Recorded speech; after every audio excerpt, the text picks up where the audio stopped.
Mwangi wa Iria, karibu. Asante sana. Mulembe. Mulembe. Kule kwetu tunaulizaga muriega. Turiega. Mulembe. Muriega. Asante sana. Ya kwanza ni mshukuru ndugu yetu Eugene Wamalwa kwa sababu ya kutuleta hapa, na hasa nimpatie shukrani kiongozi wetu Kalonzo Musyoka kwa kukubali kuwa mgeni mkuu katika hii hafla ya leo ya Nabongo. Kwanza mimi nimekuja hapa kwa sababu nyinyi ni wetu. You are the only people in the Republic of Kenya ambao wamehifadhi kingdom yao. Na unajua nyinyi na sisi tumetoka mahali pamoja. Mimi mkiongea mimi nasikianga ingoko goku. Nasikia hapo? Hao ni watu wenye uko moja.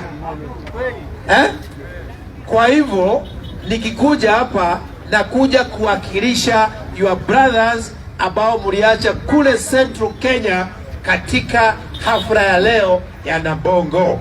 Watu wa Central Kenya wako na nyinyi.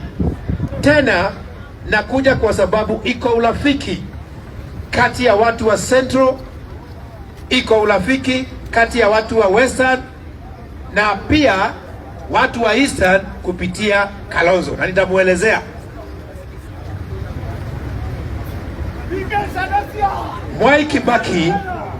Mwai Kibaki alikuwa ameteua Kalonzo Musyoka. Kwanza Mwai Kibaki alikuwa ameteua Eugene Wamalwa Wamalwa kijana kama naibu wake. Naona hapo? Pia baadaye akamteua Kalonzo Musyoka kama naibu wake. Sisi watu wa Central tunaona hakuwa amepoteza bao sana, na lazima huo urafiki kati ya watu wa Central ambao ulianzishwa na Eugene na kijana Wamalwa na Mwai Kibaki uhifadhiwe. Kuwe siasa, kusiwe na siasa.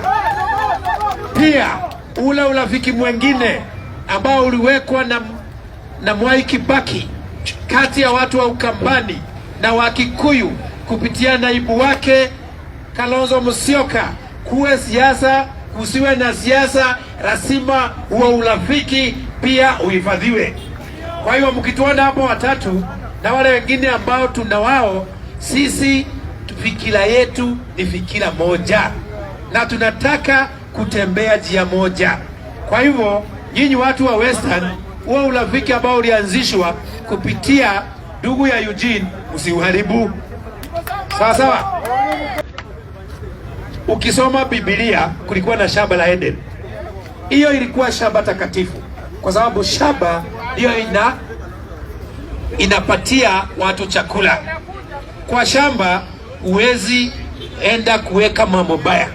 Katika hii serikali tumeona ile shamba ambao mkulima anakula inawekwa mawe iwe fertilizer. They are defying the holy ground.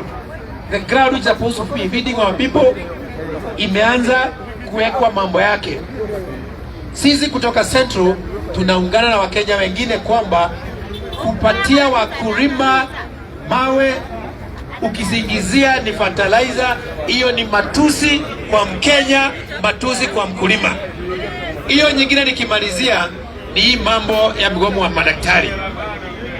Serikali inaangalia wananchi wakikufa huko wakijadilia mambo ya pesa.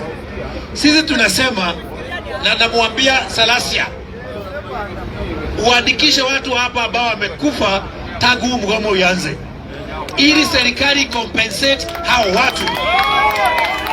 Kila Mkenya tutoe list, hiyo list tupewe fidia, kwa sababu serikali haiwezi kuwa inaongea mambo ya pesa na sisi tunaongea mambo ya maiti.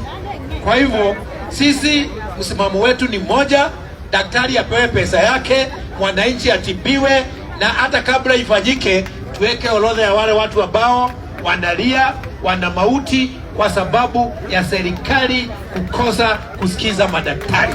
Thank you very much.